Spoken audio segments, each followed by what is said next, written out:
Кемел адам Қайрат Жолдыбайұлы. Досыңа опалы бол.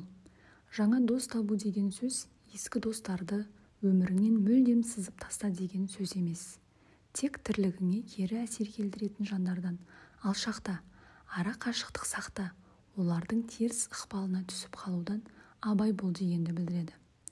Өзің өзгеріп, бойыңда жақсы дағдылар қалыптаса бастағаннан кейін, бұрынғы дос жарандарыңның да өзгеруіне ықпал етуді ойла. Бұл сенің ескі достар алдындағы опалы борышың. Қандай жетістікке жетсең де, ескі достарыңды ұмытпа.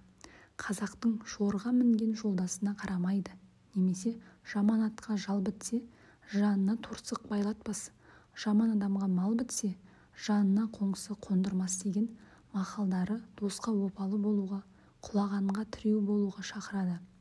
Бірақ бәрін бірден өзгертемін деу бос әуре. Әуелі өзің жақсы ісіңмен үлгі бол. Жақсы жаққа бет бұруға достарың арасындағы бейімдісін таңдап өзгеруіне көмектес. Қол ұшын бер. Жаңа достарыңмен таныстыр. Оқыған кітаптарыңды сыйға тарт.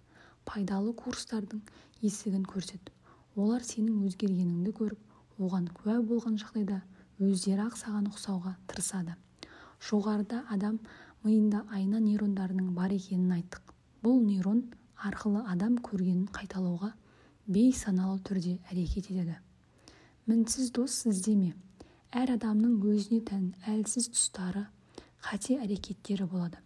Бастысы жақсы жақтары көп, ізгі ойлы, кемелденуге ниетті адамдарды кездестірсең, ондай жандармен дос болудан, жақын араласудан қашпа. Қатесіз дос іздеген адам түбінде доссыз қалатынын ұмытпа.